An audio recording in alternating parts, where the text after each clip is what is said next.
Pour regarder Niveau d'Info, merci de nous rejoindre pour le plateau de l'invité. La réduction de l'aide américaine marquée par la suspension de programmes comme l'USAID en 2025 a fortement affecté plusieurs pays africains dépendant de ce soutien dans des secteurs clés. Face au désengagement de l'aide serait passée de 15,9 milliards de dollars en 2024 à 8,3 milliards en 2025, poussant les États bénéficiaires à chercher de solutions locales. Cette situation interroge sur les impacts réels de la diplomatie américaine dite transactionnelle en Afrique. On en parle avec notre invité, Noureddine Diallo. Bonjour et merci de nous rejoindre. Bonjour, merci pour votre invitation. Vous êtes le directeur général du cabinet d'études Africa Dave. Parlons de l'aide américaine vers l'Afrique. Que représentait concrètement jusqu'ici cette aide américaine ? C'est l'agence américaine chargée du développement économique et de l'aide humanitaire dans le monde, l'USAID, qui est chargée donc d'apporter cette aide-là aux pays qui sont dans le besoin. L'USAID elle-même a été créée en 1961 par le président Kennedy. Et de mémoire, l'aide américaine à travers l'USAID, son plus gros budget récent connu s'élève à 63 milliards de dollars. Et c'était en 2023.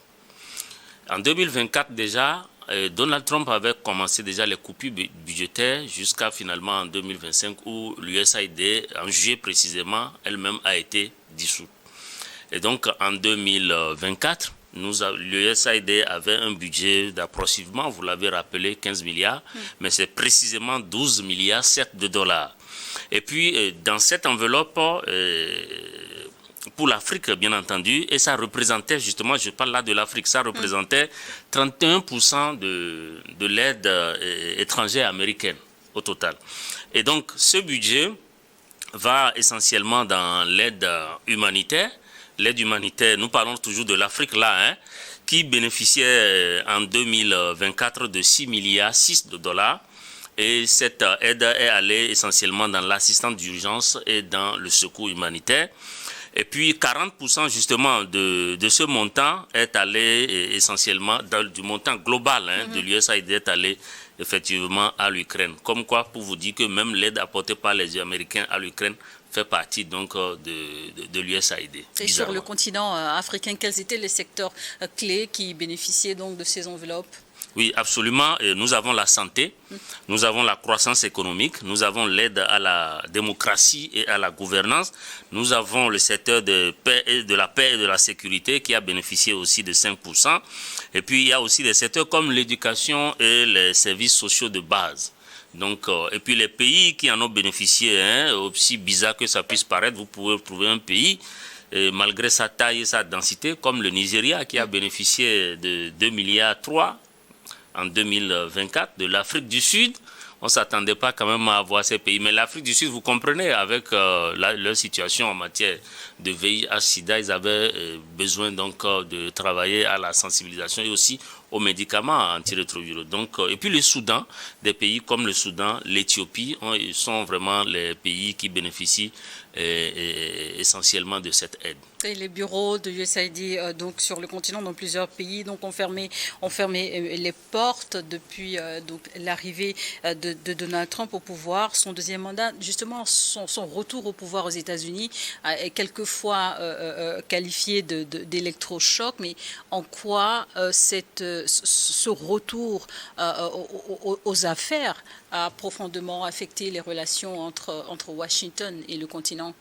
Oui, absolument. Vous savez que le retour, le second mandat de Donald Trump a été caractérisé par l'instauration d'une diplomatie transactionnelle.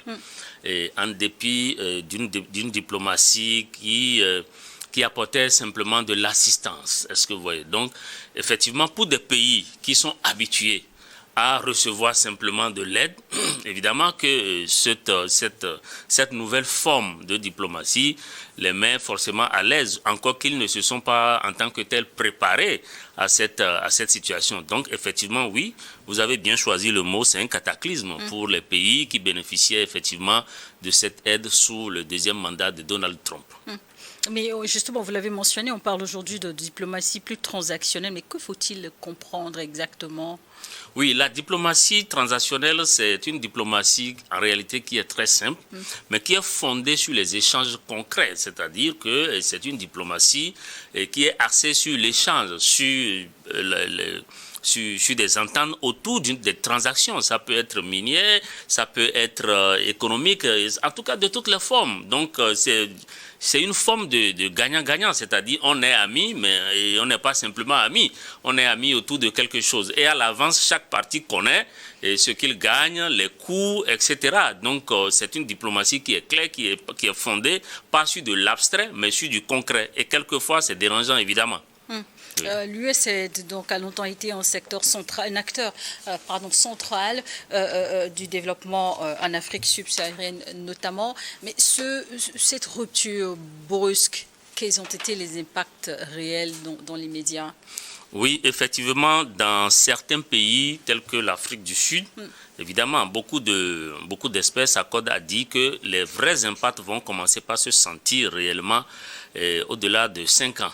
Mais déjà, les médicaments manquent déjà dans certains pays, surtout pour ce qui concerne les traitements des personnes porteurs de VIH-Sida.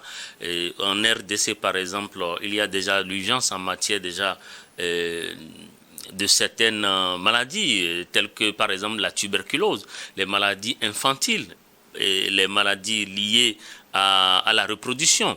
Donc tout ça, mais pour l'instant, il n'y a pas encore matière à s'inquiéter, mais face à la coupure budgétaire et à la suspension de l'USAID, c'est sûr que l'urgence, beaucoup de maladies vont repiquer et vont constituer des cas d'urgence sérieux à partir de 4 ans ou 5 ans au plus. Ouais, l'agence est également présente dans des zones affectées par des conflits, par exemple en RDC ou encore en zone où on connaît beaucoup de populations déplacées.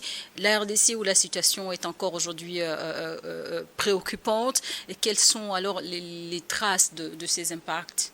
Bon, disons que l'aide américaine déjà représente, pour vous donner un exemple, 13% du budget de Gavi. Gavi qui est l'Alliance mondiale pour les vaccins. Cette réduction signifie que 75 millions d'enfants ne pourront plus bénéficier de ces vaccins-là d'ici 2030. Et ça peut entraîner des décès précoces d'enfants, augmenter la mortalité infantile, et puis ça peut également...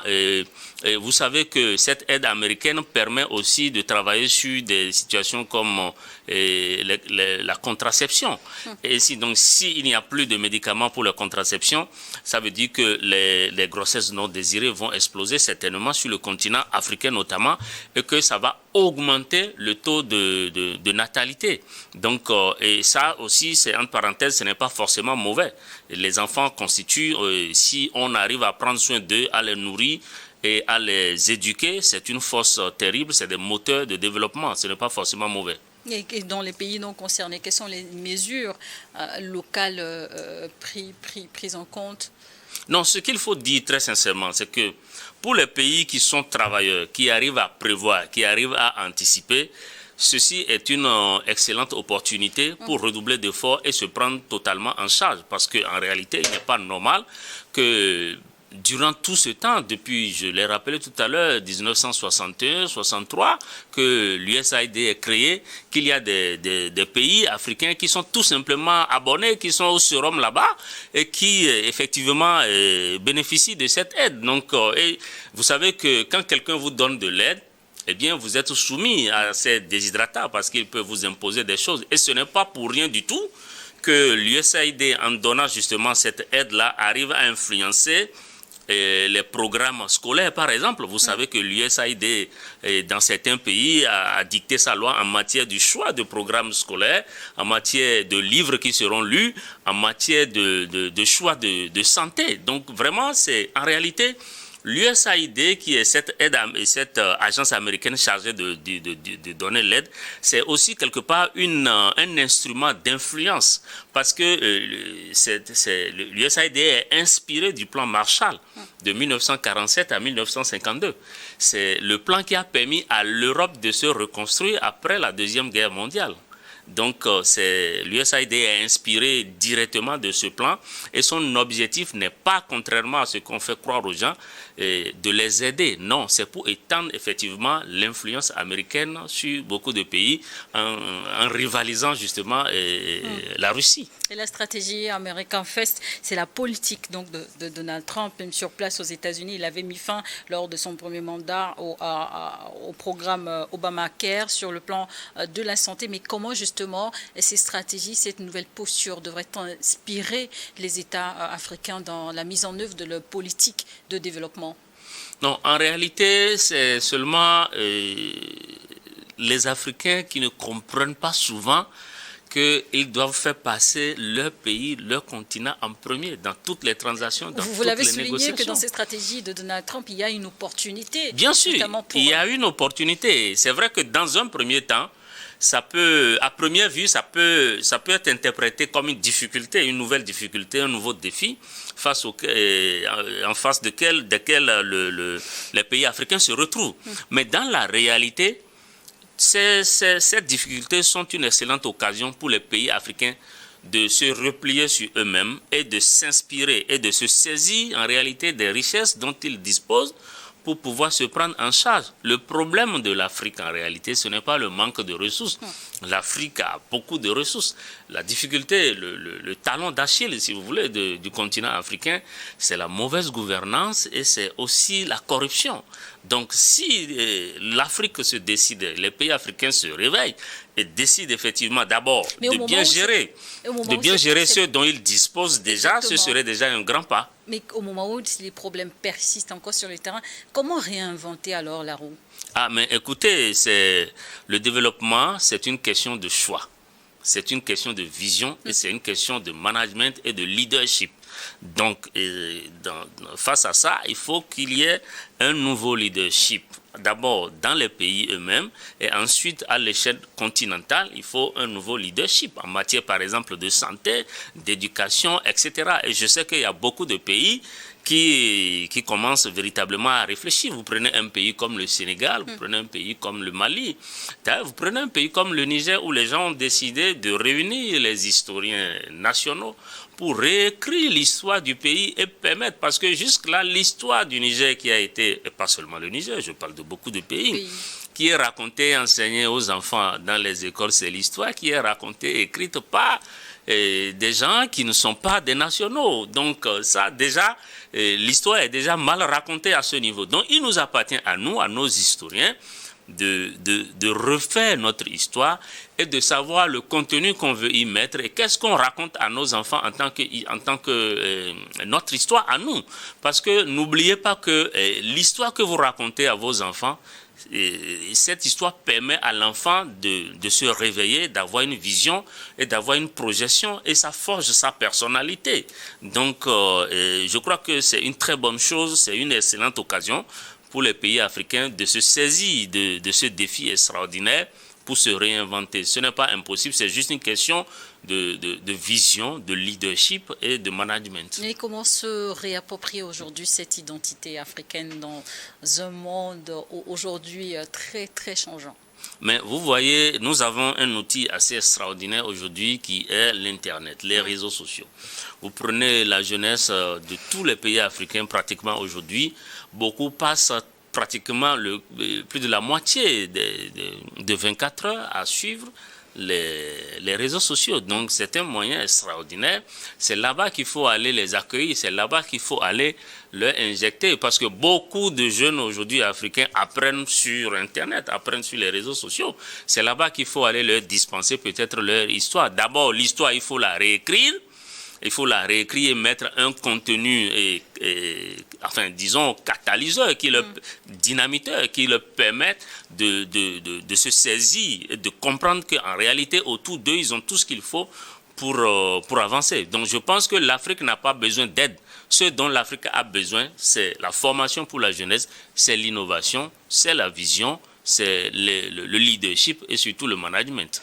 Parlant d'aide au développement, certains gouvernements africains voyaient également cela, cette aide comme une forme d'ingérence. Comment expliquer cela?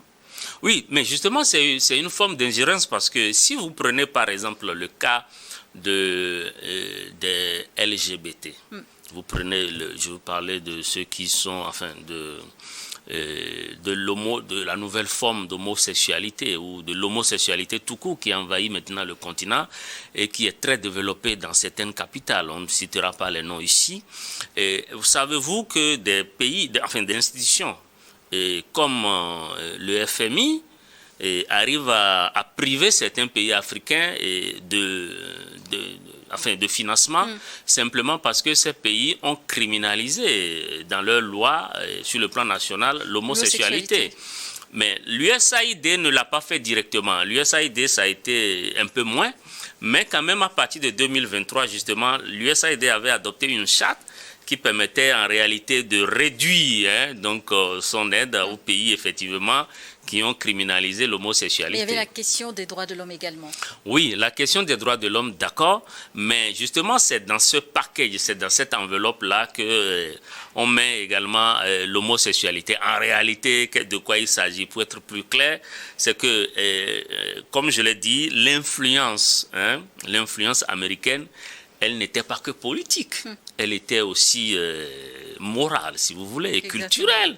Donc, si vous venez, parce que si chez eux, en Occident et aux États-Unis, si l'homosexualité est une valeur qu'ils sont en train de défendre, vous voyez aujourd'hui, en Europe, vous voyez qu'il y a même des chefs d'État qui n'ont pas une famille, qui sont mariés à des hommes, qui sont des LGBT patentés, mais ça ne gêne personne parce que chez eux, ça ne veut rien dire du tout. C'est leur valeur, c'est leur culture et ça les regarde. Mais lorsque vous, pays africains qui êtes dépendants de ces gens, et vous criminalisez cela, mais ça devient un problème. Donc ça veut dire que c'est un moyen de pression sur vous, ces aides-là. On vous dit, bon, écoutez, on est prêt à vous aider, mais vous voyez, dans votre loi-là, on ne vous dit pas directement que l'homosexualité contre lequel vous avez voté là, que c'est mauvais.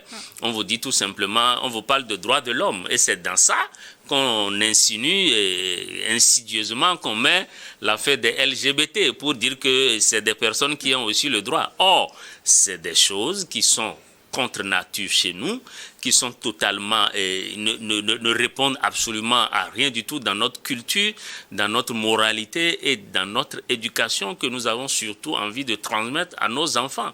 Donc aujourd'hui, je crois que la suspension de même de l'USAID, il faut dire que l'USAID n'est pas la seule agence qui fait de cette loi sur la criminalisation des LGBT, qui fait de ça une sorte de moyen de pression sur les pays. Non, pas du tout. Je vous ai parlé tout à l'heure du Fonds monétaire international. Et il y a beaucoup d'autres qui le font. Donc je crois qu'il faut sur le continent un réveil. Nous devons savoir nous reconnecter avec nos traditions et nos cultures pour savoir en réalité quel type d'hommes nous voulons fabriquer et quel type d'enfants nous voulons laisser pour continuer à développer nos pays. Mais quel lien ferez-vous entre cet appel au retour à nos sources africaines avec l'esprit panafricaniste? Mais écoutez, au cœur de l'esprit panafricaniste, il faut inscrire la culture, la reconnexion de l'Africain avec sa tradition et sa culture. En réalité, je vous dirais quelque chose qui est assez surprenant. Quand vous nous prenez aujourd'hui, nous, Africains, et notre type d'habillement est venu d'ailleurs. Et c'est quelqu'un d'autre qui nous l'a communiqué. Ça fait partie des effets de la colonisation. Vous et moi, nous faisons cette émission en langue française. Et nous avons été à l'école française. Comme on le dit nous souvent. avons lu des bouquins français. Et même aujourd'hui, quand vous prenez l'outil Internet, il y a beaucoup de choses qui nous envahissent. Et même la télévision, pour les plus jeunes, avant les programmes, même les films qu'on regarde, tout ça, ça vient d'ailleurs, ça nous envahit. Ce qui nous a formaté, qui a fait que nous réfléchissons comme les autres en réalité. Nous voulons leur ressembler. Or, il n'y a absolument pas eu un pays ou un continent qui est sorti de l'ornière tout en délaissant sa culture et sa tradition. D'ailleurs, même en Afrique, nous avons des potentialités. dans notre culture, dans nos traditions, que nous avons totalement délaissées pour embrasser ce qui vient d'ailleurs. L'Afrique est le seul continent qui a été envahi, abusé par tout le monde. Tout le monde a profité de l'Afrique, sauf les Africains. Et l'Africain n'a profité absolument de presque rien du tout de la part des autres. Si vous prenez le domaine, par exemple, ce n'est pas notre thème, mais on pourrait donner cet exemple. Si vous allez dans le domaine, par exemple, des croyances, vous verrez que même les religions que beaucoup d'Africains ont embrassées aujourd'hui, c'est des religions qui sont venues d'ailleurs. Mais qui a expliqué aux Africains qu'en réalité, leurs parents, leurs grands-parents, leurs ancêtres n'avaient pas Dieu, ils ne comprenaient pas Dieu ou ils ne savaient pas ce qu'ils faisaient? Mais tout ça, c'est des erreurs. Vous allez aujourd'hui, il y a même d'autres religions aujourd'hui où il est même interdit de prier dans la langue locale. Ça veut dire que derrière chaque religion, il y a une question de sous, il y a une question de culture, il y a une question de colonisation quelque part. Donc aujourd'hui, il faut que, et ce n'est pas pour rien, que l'Afrique fait tout pour se développer, mais il n'y arrive pas toujours. Parce que l'Africain a délaissé sa culture, ses traditions, qui sont pourtant riches et qui peuvent lui permettre d'aller de l'avant. Vous prenez le cas du Niger, par exemple, avec l'uranium. L'uranium existe au Niger, mais le Niger, jusqu'à récemment, continue d'avoir des coupures énormes. Vous savez que pour industrialiser réellement un pays, il faut beaucoup d'électricité. Et voilà l'uranium qui est au Niger. L'uranium du Niger, je vous dis que ça peut permettre à toute la sous-région de l'Afrique de l'Ouest d'avoir de l'électricité en plein temps. Donc vous voyez, les autres, l'aide qu'ils nous apportent, c'est pour qu'on aille faire du théâtre. C'est pour qu'on aille faire du sport, c'est pour qu'on aille faire des choses qui, en réalité, ne vont pas nous permettre d'avancer. Donc, il faut que l'Africain se reconnaisse maintenant avec lui-même, sa culture, ses traditions, ses valeurs, et tirer dans ce que nous avons et organiser justement quelque chose qui pourrait intéresser les gens. Vous me permettrez de saluer, entre guillemets, le Bénin qui a su instaurer par exemple les Vodou Days. Les Vodou Days, si vous voulez, c'est un carrefour parce que la sorcellerie, le vaudou a été tellement vilipendé à travers le monde qu'en réalité, les gens ont peur d'aller au Bénin et ne comprennent pas très bien ce que c'est que le vaudou. Mais aujourd'hui, avec les Vodou Days, vous avez vu que beaucoup d'étrangers reviennent pour visiter le Bénin, ne serait-ce que pour voir l'aspect culturel du vaudou, tout au moins. Maintenant, quant à ce qui constitue les cultes et les croyances, c'est une autre affaire. Une autre affaire. Et après, donc toujours sur la question d'aide au développement, après l'USAID, Donald Trump a également ordonné la fermeture, en tout cas le retrait des États-Unis de plusieurs organisations que le pays soutenait, une soixantaine au total. Et on s'en souvient, en 2020, la période du Covid avait sérieusement également affecté le continent africain, où il fallait encore, si vous permettez l'expression, tourner le regard vers l'Occident pour bénéficier notamment des vaccins. Mais est-ce que finalement les États apprennent des leçons de ces expériences? Bon, peut-être que oui, mais ces leçons, ou en tout cas les signaux qui pourraient démontrer que les Africains ont compris, sont encore très faibles aujourd'hui. Mais donc, pour l'instant, on constate que l'Afrique, le gros problème de l'Afrique, c'est que l'Afrique ne sait pas anticiper. C'est-à-dire qu'on est plus dans le conjoncturel que dans le structurel. C'est-à-dire qu'on est là et c'est quand le continent, par exemple, a aussi connu le Ebola qui a beaucoup sévi. Mais vous voyez, mais est-ce qu'on a aujourd'hui un pôle de chercheurs africains des biologistes africains qui se réunissent, qui pensent, qui anticipent, qui font de la recherche? Est-ce que nos États même ont compris qu'il faut financer la recherche? Mais c'est ça, vous prenez aujourd'hui tous les pays, en tout cas l'Afrique, les pays francophones, ou l'Afrique noire quand même, je ne parle pas des pays maghrébiens, mais aujourd'hui, quand vous prenez ces pays et vous comparez, vous regardez dans leur budget, vous allez voir que la place qui est laissée à la recherche, à l'innovation, le budget qui est alloué à ces secteurs n'est pas un gros budget. C'est vrai qu'il y a d'autres priorités, mais la meilleure des priorités, c'est celle qui nous permet d'anticiper et de nous préparer à d'éventualités. Donc, pour l'instant, ce n'est pas le cas. Mais au moment où les États-Unis se retirent de certains partenariats, est-ce qu'on voit quand même monter d'autres partenaires en puissance au moment où se joue une guerre d'influence dans le monde? Oui, d'abord, il faut comprendre pourquoi les États-Unis se désengagent. Il y a 3 raisons qui l'expliquent. La première, c'est que les États-Unis eux-mêmes manquent de ressources, terriblement. Leur réserve pétrolière, aujourd'hui, ne peut couvrir que cette année. Et vous savez que les grandes puissances, notamment les États-Unis, sont très voraces en matière d'énergie. Parce que s'ils arrivent à mener la vie qu'ils sont en train de mener là, c'est parce qu'ils trouvent les ressources quelque part. Si vous voyez que Donald Trump est obligé tout simplement de jeter son dévolu sans honte comme ça sur le Venezuela, mais ça c'est une attitude de quelqu'un qui est désespéré. Quand vous voyez quelqu'un de désespéré, c'est lui qui veut faire feu de tout bois. Donc, il pense comme ça, se saisit de la plus grande réserve pétrolière mondiale. Donc, il y a la faiblesse des ressources et que leurs ressources pétrolières ont considérablement tari. Donc, il y a cette première raison à la chose. La deuxième raison, c'est que aujourd'hui, malgré tout à l'heure, je vous ai expliqué que l'USAID, sa première fonction, c'est d'étendre l'influence américaine sur le monde. Aujourd'hui, malgré que, en fait, les Américains ont compris que l'USAID a terminé sa mission. C'est-à-dire que ça ne marche plus. Vous prenez les pays de l'AES aujourd'hui, et le Niger, malgré tout ce que les États-Unis, parce qu'il y avait beaucoup d'ONG et d'agences américaines là-bas, dans beaucoup de pays sahéliens, et malgré ça, ça n'a pas permis, ça n'a pas empêché du moins les nouveaux dirigeants de demander le départ des Américains. Donc ça veut dire que cette influence américaine, malgré les aides apportées, ne marche plus. Donc à partir de ce moment, Donald Trump a réfléchi. Il se dit, mais malgré l'aide qu'on apporte, bien, ça ne fonctionne plus. Donc, il y a la rareté des ressources, il y a la perte de l'influence américaine, nonobstant justement cette aide américaine.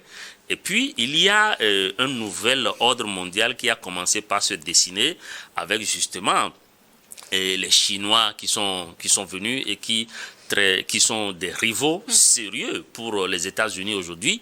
Et on dit même, certains rapportent même qu'aujourd'hui, dans certains domaines, la Chine est le premier mondial. Et puis, n'oubliez pas, il y a aussi les pays du BRICS, là, des BRICS qui sont en train, tenus par la Russie. Donc, les Américains ont réfléchi et ont trouvé qu'en réalité, cette histoire d'aide et de l'USAID ne fonctionne plus. Donc à partir de ce moment, il vaut mieux instaurer, n'est-ce pas, une diplomatie transactionnelle qui est basée sur le cash and carry. C'est pour revenir un peu à ce que font déjà les Chinois, parce que vous savez que les Chinois, quand ils viennent, ils ne parlent pas d'aide, ils viennent faire affaire. Et vous savez que les Russes aussi, quand ils viennent, c'est pour faire affaire. Ils disent, bon voilà. Donc c'est pour ça que si vous regardez ce que Trump propose en RDC, c'est très clairement une diplomatie transactionnelle. C'est-à-dire, bon, écoutez, vous ne vous entendez pas, vous avez des minerais, moi, ça m'intéresse, je viens, je vais vous aider, je vais vous fournir un armement pour lutter contre tout ce qui pourrait vous déranger, mais en contrepartie, j'ai besoin quand même de vos mines. C'est plus direct et c'est vrai que beaucoup de pays africains n'étaient vraiment pas habitués à cette forme de diplomatie, mais finalement, en définitive, je crois que ce n'est pas si mauvais que ça. Dernière question pour conclure, la base pour certains de ces difficultés connues sur le continent, c'est la question sécuritaire. Sécurité d'abord, développement après, que répondez-vous à ça?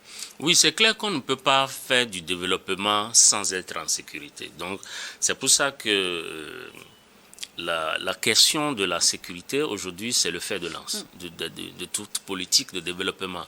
Il faut d'abord sécuriser. Donc, pour mieux aider l'Afrique en sa sortie, c'est donc l'aider à reprendre donc les mesures sur le plan sécuritaire. Mais en réalité, nous à Africadem, nous ne sommes pas trop partisans de l'expression aide. Donc, la responsabilité, notre sécurité dépend d'abord de nous. C'est à nous de nous organiser et d'aller dire aux autres, écoutez, nous, on a besoin que vous nous appuyez en telle matière. C'est-à-dire, l'initiative doit venir de nous. C'est nous qui devons d'abord faire l'inventaire de ce dont nous disposons, de nos capacités, de nos forces opérationnelles, d'évaluer la menace et de voir ce que nous pouvons prendre en charge dans cette menace. Maintenant, ce que nous ne pouvons pas prendre en charge, c'est à nous d'aller vers les autres pour proposer, pour dire, bon voilà, nous, on a besoin de vous en telle matière, voilà ce que nous proposons. En ce moment, ça devient une affaire et c'est seulement comme ça qu'on peut nous respecter. Et le Lomé, le Togo, a fait une conférence récemment sur la question de l'annulation de la dette. De la dette, voilà. Donc ce n'est pas une mauvaise chose, c'est un bon leadership. Sauf qu'aujourd'hui, les autres défis du continent, c'est la lutte contre la corruption, c'est une bonne gestion déjà des ressources disponibles, c'est une meilleure redistribution de la richesse. Donc à partir de ce moment, je crois que l'Afrique a tout ce dont elle a besoin pour se développer. Il faut une meilleure organisation, une meilleure structuration pour nous permettre d'avancer. Ce n'est pas compliqué. C'est une question de choix, de management et de leadership. Et ce sont là vos recommandations. Merci beaucoup, Noureddine Diallo. Merci d'avoir répondu encore une fois à notre invitation. C'est moi qui vous remercie. Et merci à vous également de nous avoir suivis dans l'invité du jour.